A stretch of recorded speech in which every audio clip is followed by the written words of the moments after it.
Tout de suite sur Fréquence Évasion, tribune libre, les participants s'expriment librement sur tous les sujets. C'est dans quelques instants sur Fréquence Évasion. Fréquence Évasion. Fréquence Évasion.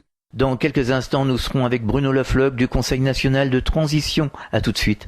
Réactualisez régulièrement toutes vos applications iPhone et Android sur les sites de Fréquence Évasion Radio et Monte Carlo Azur. fréquenceévasion.com, fréquenceévasion2.com et montecarloazur.com. Tribune libre sur Fréquence Évasion. Fréquence Évasion. Fréquence Évasion. Bonjour Bruno Lefloc. Bonjour à vous et merci de me donner la parole. Alors rappelons que vous faites partie, pour ceux qui n'auraient pas entendu les précédentes interventions, vous faites partie du Conseil national de transition. On va rappeler brièvement ce qu'est ce Conseil national. Alors c'est principalement le mouvement du 14 juillet, ce qu'on appelle principalement sur les réseaux le MVT 14, le mouvement du 14 juillet. Le CNTF n'est simplement qu'un outil qui a été créé pour valider tout ce qu'on fait, tout ce qu'on a fait depuis plus d'un an maintenant. Et donc voilà, maintenant effectivement on rencontre quelques difficultés, pas juridiques bien évidemment non, mais quelques difficultés sur des gens qui veulent s'approprier le mouvement et s'en attribuer le mérite, alors que nous avons été rejoints par quelques milliers de personnes lors du 14 juillet 2015, et que c'est à ces gens-là que nous pensons aujourd'hui. Et il y a ceux qui ont carrément mené un camp réel aux Invalides pendant quelques semaines. Alors j'ai appris, arrêtez-moi si je me trompe, vous avez eu quelques petits soucis ces temps-ci. Je ne veux pas dire des soucis, je vais dire que les politiques jouent leur faux rôle qu'on leur donne, parce qu'on a quelques-uns ont voté pour eux, mais leur faux rôle en se servant d'une station totale, par exemple, pour invalider le fait que de simples citoyens lambda puissent occuper un terrain qui leur appartient, parce qu'il appartient au peuple français. Il n'a jamais appartenu à personne d'autre, donc tout ce qui appartient au peuple français, je ne vois pas pourquoi le peuple français ne peut pas l'occuper. Là, je ne comprends pas. Alors que s'est-il passé exactement ? Alors c'est une de nos ministres, comment s'appelle-t-elle déjà ? Je me souviens plus de son nom. Est intervenue avec l'appel du PDG de Total, qui a menacé, soi-disant, de fermer une de ses stations, ce qui est risible parce qu'une station appartient principalement à un gérant, donc ça paraît compliqué, mais qui a fait des menaces en demandant qu'on expulse les gens du mouvement du 14 juillet aux Invalides, sous prétexte qu'ils empêchaient l'approvisionnement de la station et que c'était extrêmement dangereux. Imaginons qu'ils fassent des barbecues comme s'ils allaient faire un barbecue dans la matinée, au moment même où, alors qu'ils évacuaient justement, qu'ils libéraient l'espace pour que les citernes puissent approvisionner les stations. C'est de la foutaise, c'est de la supercherie, c'est de la moquerie. On se moque du monde, on se moque du peuple, on se moque des citoyens, et je m'aperçois que directement que les élus, entre guillemets, parce que je suis pas sûr qu'ils aient été élus, si ce n'est le président qui a été élu, le président de la République, mais les autres, je suis pas certain. En tout cas, en tant que porte-parole de la présidence, et c'est désolant, on en est là aujourd'hui, on est manipulé à bloc, et c'est que du mensonge sur du mensonge, voilà. Alors donc c'était un PC, c'était le PC finalement du Conseil national. Ça s'est improvisé, on va pas dire que c'était le PC, ça s'est improvisé naturellement par les gens, par le peuple. Ça n'a jamais été choisi par le Conseil national. Le Conseil national, je vous répète, je vais pas cesser de le répéter, ce n'est qu'un outil. On va dire que ça s'est improvisé par les gens du mouvement du 14 juillet, certainement pas par le CNTF, qui n'est qu'un outil. Mais voilà, on ne peut pas manquer de respect aux citoyens qui décident de monopoliser et de rester sur place pour faire valoir le droit du peuple et faire valoir justement et reconnaître la légitimité du CNTF. Est-ce que vous avez trouvé un autre endroit justement pour vous réunir ? Oui, je crois que c'est fait. D'accord. Je ne peux pas vous donner l'adresse exacte, mais je crois que c'est fait. Tribune libre sur Fréquence Évasion. Alors vous vouliez ajouter quelque chose, je pense.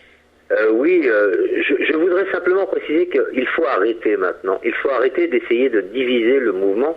Le mouvement n'est pas divisable. Vous imaginez bien que les gens qui ont créé ce mouvement et qui respectent les valeurs telles qu'elles l'ont été dénommées depuis le début du mouvement du 14 juillet, ne peuvent pas être manipulables. Les gens ne sont pas manipulables, les valeurs ne sont pas manipulables, Et on ne peut pas revenir en arrière. On a créé ce mouvement, on s'est engagé à ne jamais prendre de décision à la place du peuple. Donc vous imaginez bien qu'on ne va pas le faire aujourd'hui. Sinon on ne serait pas crédible demain. Donc il n'est pas question de changer les valeurs du mouvement du 14 juillet 2015, telles qu'elles ont été conçues en avril 2014.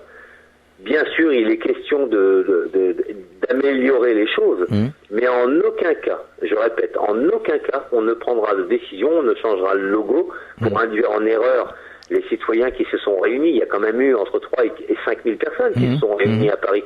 C'est pas rien. Il faut les respecter.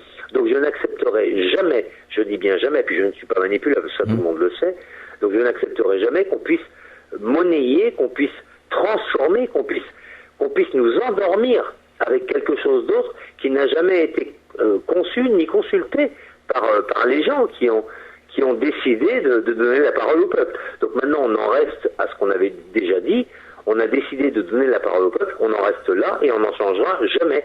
On ne prendra pas de décision sans l'aval du peuple. Alors justement, comment vous organisez? Est-ce que vous avez un système de coordination? Est-ce que vous avez l'intention d'en organiser un? Alors on a l'intention de se réunir, on avait prévu de ne plus jamais se réunir, mais force nous est de constater que les forces de l'ombre, on va dire, nous guettent, nous enfument, essayent de nous faire disparaître. Donc nous allons être obligés de nous réorganiser, dirons-nous, ou de nous restructurer plus spécialement.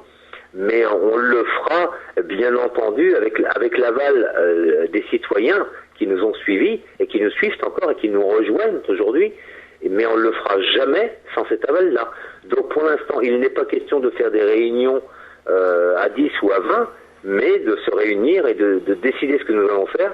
Et bien sûr, d'aviser tous ceux qui ne sont pas au courant, parce que nombreux sont ceux qui ne sont pas au courant aujourd'hui. Et nous allons les alerter et leur demander de s'associer à notre mouvement, qu'ils connaissent maintenant, parce que maintenant le mouvement est connu, mais en aucun cas on va se laisser abattre par j'oserais dire, des usurpateurs, j'oserais. Alors comment réagissent les citoyens, les Français sur les réseaux sociaux? Alors aujourd'hui, je vais être honnête, aujourd'hui il y a un petit peu de division, mais il faut admettre que ceux qui ont des moyens beaucoup plus importants que les nôtres sont beaucoup plus doués, ont déjà, on va dire, quelques temps d'avance. Mais pour autant, ça ne marche pas. Je constate aujourd'hui que ça ne marche pas et que les citoyens suivent le mouvement tel qu'il a été créé, ne se laissent pas enfumer, eux non plus. Il y en a quelques-uns qui cèdent, bien évidemment. Ça, on n'y peut rien. Ça, c'est la règle du jeu.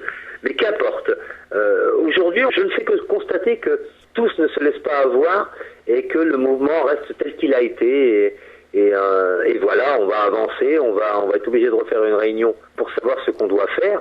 Soit on abandonne et on laisse nos détracteurs prendre la main, soit on se bat. Et croyez-moi, moi j'ai l'intention de me battre, donc je vais pas laisser faire les choses comme ça.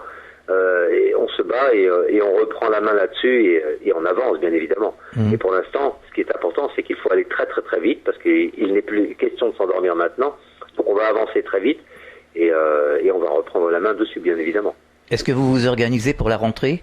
Oui, bien absolument, oui. Oui, je peux pas vous donner de détails, mais oui, on s'organise pour la rentrée. Donc vous viendrez nous tenir au courant de ce qui se passe, je pense, au mois de septembre maintenant. C'est évident. Merci Bruno Lafloc. C'est moi qui vous remercie. Et bon courage en tout cas. Il n'y a pas de souci pour ça, du courage, c'est pas ça qui me manque. Tribune libre sur Fréquence Évasion. Fréquence Évasion. Fréquence Évasion.